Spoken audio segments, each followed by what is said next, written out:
না, যিনি আমাদের কাছে খেতে দেন, যিনি আমাদেরকে বাঁচতে দিয়েছেন, বাসযোগ্য করার জায়গা দিয়েছেন, তিনি তো সর্বদা তার প্রতি তো শ্রদ্ধাশীল হওয়া উচিত। তাই জন্য আপনি যখন কাউকে প্রণাম করেন বড়দের, আপনি শুয়ে প্রণাম করছেন, মানে আগে আপনি ধরিত্রী মাতার কাছে মাথা নত করছেন, এবং ধরিত্রী মাতা আছেন বলে আপনার মা আছে, আর আপনার মা আছে বলে আপনি আছেন।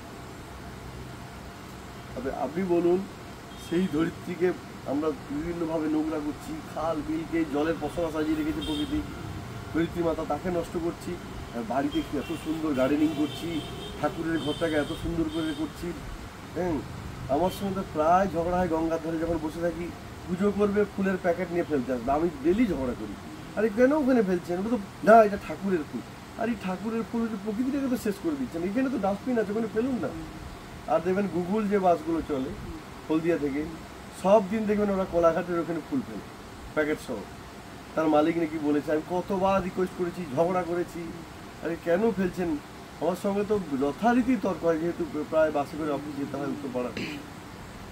আমি দেখেছি কিছুতেই শুনছেন না।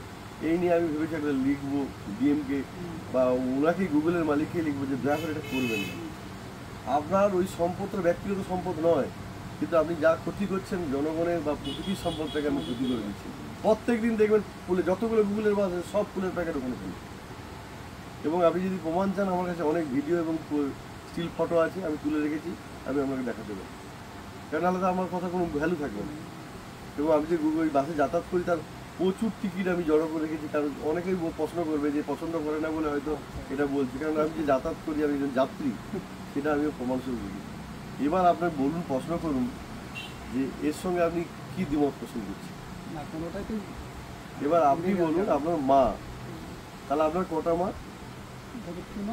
হ্যাঁ, আপনার মা যখন আপনাকে গর্ভে ধারণ করে রেখেছিল, সেই মা কিন্তু ওই খাওয়াটা খাচ্ছিল বলে আপনি বেঁচেছিল।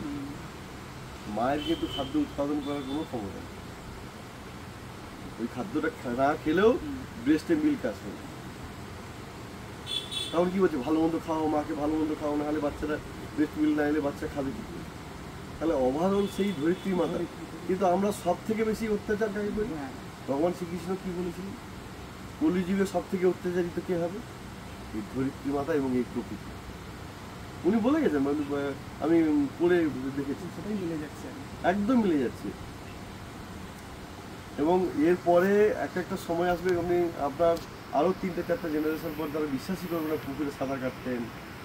এইসবগুলো আমাদের অফিসে একটা প্রেজেন্টেশন নেওয়ার জন্য এসেছিলেন বাইক থেকে, তিনি এই প্রেজেন্টেশন দিতে, তখন মানুষের উচ্চতা তখন 4.5 ফুট 5 ফুট এভারেজ হয়ে যায়, এত প্রকৃতি অত্যাচারী।